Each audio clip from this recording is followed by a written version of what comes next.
دا میاش په حقیقت کې دا اعمالو میاش ده د الله تعالی د طرفنا په انسانانو باندې په دې میاش کې خصوصي مهرباني انعامات احسانات دا په پشان لکه د باران راوري. مونږ تاسو لرا په کار دادی چې څومره قدرې زمونږ تاسو نه کیږي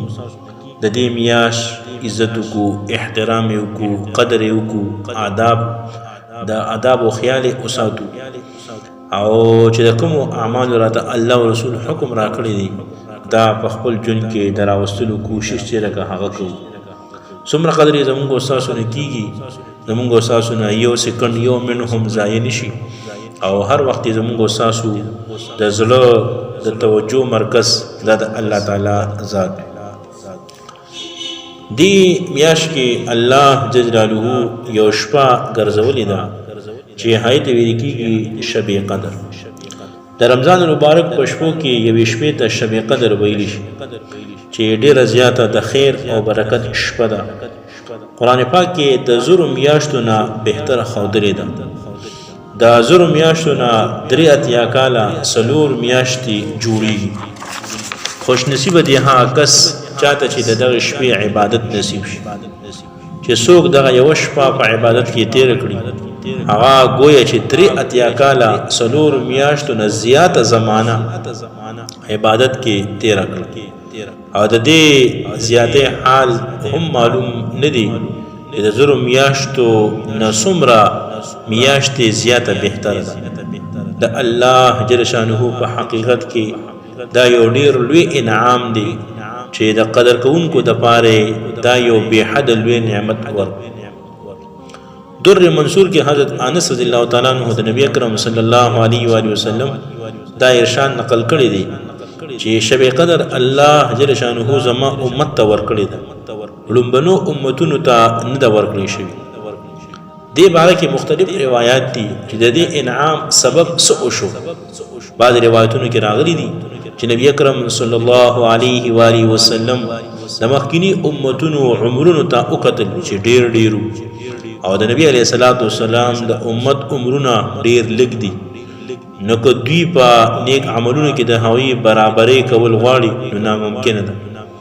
په دې د الله تعالی نیازبین نبی صلی الله علیه و آله وسلم سره غم شو د دې کمی پوره کولو دپاره دا شپه ورکړی شو. کچری چا خوش قسمت تا د لس شپې هم نصیب شي نو گویا 833 کالو 4 میاشتو نه زیاته زمانہ کامل عبادت کې تیر کړ. بعض روایتونو معلومیږي چې نبی اکرم صلی الله علیه و آله وسلم د بنی اسرائیل د یو کس ذکر وکړو د زرو میاشتو پورې د الله تعالی په لار کې jihad کول. صحابه کرام رضی الله تعالی عنهم ورته وپسخېدل نو الله جل شانه د هاي کمی پوره کولو لپاره دا شپه نازله کړه. یو روایت کې دي چې نبی اکرم صلی الله علیه و آله وسلم بنی اسرائیل کې د څلورو حضراتو ذکر وکړو د حضرت ایوب د حضرت زکریا حضرت حزقیل حضرت یوشع علیهم السلام چې اتیا کال پورې د الله تعالی په عبادت کې مشغول او د سترګې د رب برابر د الله تعالی نافرمانی نه وکړي. په دې صحابه کرام رضی الله تعالی عنهم حیران شو. نو حضرت جبرائیل علیہ السلام خدمت کې حاضر شو او سورې قدر یې وورو. د دې نه علاوه نور هم روایتونه شته چې په هغې کې د دې شپې د عبادت او د دې شپې چې هغه کم عظمت دی کم مقام دی او مرتبه ده نو هغه نبی علیہ الصلوۃ والسلام په خپل احادیث مبارکو کې ذکر کړی ده. قرآن کریم کې د الله تعالی ارشاد دی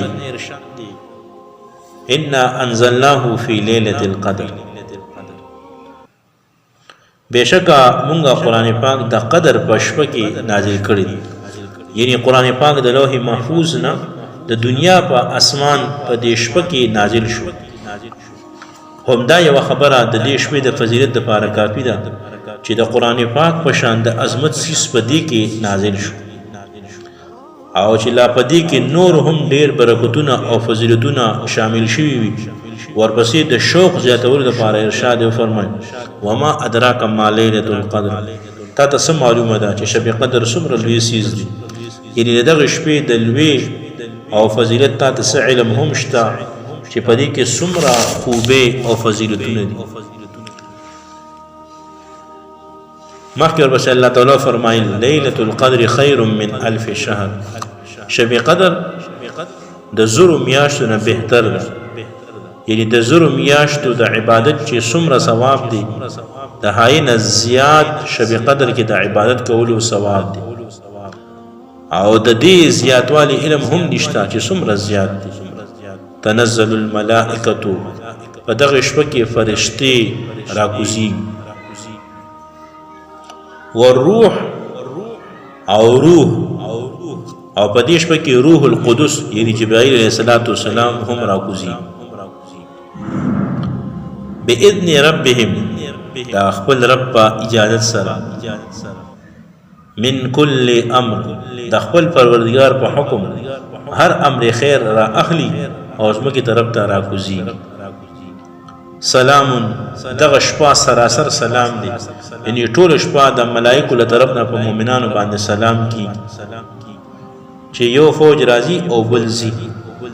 یا حتی مطلع الفجر دغه شپه دی برکتونو سره تر سبا ختلو پوری وي یعنی دا نه ده چې د شپې څخه خاصه حصہ کې دا برکت وي او پس کې نه وي بلکې د سبا کې دو پورې د دې برکتونه ظاهري د نبی اکرم صلی الله علیه و وسلم ارشاد مبارک دی من قام ليلة القدر ایمانا و احتسابا غفر له ما تقدم من ذنبه چې څوک په شب قدر کې د ایمان سره او د ثواب باندې د عبادت لپاره ودرېدو د هغه ټول رستنی ګناهونه به وبخښل شي د ودرېدلو مطلب دا دی چې مونږ کوي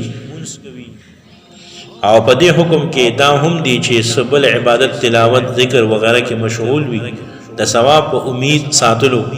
مطلب دا دی چې ریا وغیرہ بس بدنیته ولا نوي بلکې په اخلاص صرف د الله تعالی رضا او ثواب حاصلولو په نیت ولاړ او د دې دا هم مطلب دی چې د ثواب په یقین او د زړه په خوشاله سره ولاړ بوجه نه ګڼي او پنا خوخوالی نوي او ښکارا خبره ده چې څومره د ثواب یقین او ایمان مضبوط وي هم رب په عبادت کې مشقت برداشت کول آسان وي دغه وجه ده چې څوک په قرب الهي یعنی د الله تعالی ته ورنږدې کېدو کې څومره ترقی کوي هم عبادت کې شوق زیاتېږي دارنګه د نبی علیه السلام ارشاد مبارک دی چې یو ځلې د رمضان مبارک میاشت راغله نبی اکرم صلی الله علیه و وسلم فرمایل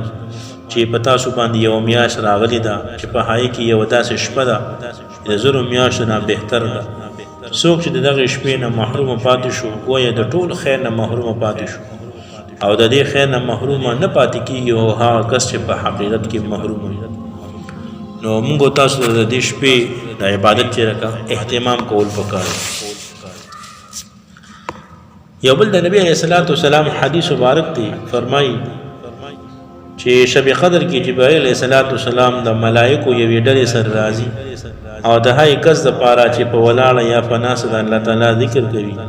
او عبادت کې مشغول وي د رحمت دعاګانې غواړي او چې کله د ورکوټي اختر وشي نو الله جل شانه د خپلو فرښتو مخکې د بندګانو په عبادت فخر کوي او د هغوی نه پوښتنه کوي چې فرښتو د هغې مزدور چې خپله مزدوري پوره وکړي څه بدله ده هغوی عرض وکړي ای زموږ ربه د هغوی بدله دا ده چې هغوی ته مزدوري پوره ورکړي شي نو ارشاد وشي چې فرښتو زما غلامانو او وینځو زما فریضه پوره ادا کړه بیا په چغو چغو دعا سره عیدګاه طرف ته ووتل زما دې په خپل عزت قسم وي او زما دې په خپل جلال قسم وي زما دې په خپل لوی شان قسم وي او زما دې په خپل اوچتې مرتبې قسم وي چې زه به د دغې خلقو دعا ضرور قبلوم بیا دغې خلقو ته خطاب وکړي ارشاد فرمایي چې واپس شئ تاسو ګناهونه مې معاف کړل او تاسو بدې مې په نیکو سره بدل کړل. پس دا خلک د عیدګاه نه په داسې حال کې واپس کېږي چې د هغوی ګناهونه معاف شوي. دا شپه عام طور سره کومو شپو کې چې لکه یقیني ده، نو نبی علیہ الصلوۃ والسلام فرمایي د عائشہ رضی الله عنها روایت دی چې نبی علیہ الصلوۃ والسلام فرمایي لیلۃ القدر د رمضان اخیری لسو تاقو شپو کې تلاش کوي. په بل حدیث کې بیا د نور مزید وضاحت کړی دی چې د دین مراد یعنی 20مه 30مه 50مه 20مه او 29مه. نو د هغه انسان د پاره ډېره لویه خوش قسمتي ده چې دا لس په لس شپې چې لکه هغه کې کو بیا هم دومره قدرې زمونږ استاسو نه کېږي، نو چې کم از کم د ماښام د ماسوتن او د سهار لمونځ دا زمونږ استاسو چې لکه جمع سره وي. دارنګې د تراویح چې لکه په دغه شپو کې خصوصي طور سره اهتمام وي، او د تهجد لپاره چې لکه راپاسو 2 رکعاته 4 رکعاته د تلاوت د دعا د ذکر او اذکار. نو په دې سره به زمونږ استاسو په سنه درجه کې په دغه شپه کې چې لکه د عبادت اهتمام راشي او دا کوم فضایل چې بیان وشو په دې کې به زمونږ استاسو حصه راشي. الله تعالی دې په دې خبرو باندې مونږ تاسو ته د عمل کولو توفیق را نصیب کړي. واخر دعوانا الحمد لله رب العالمين.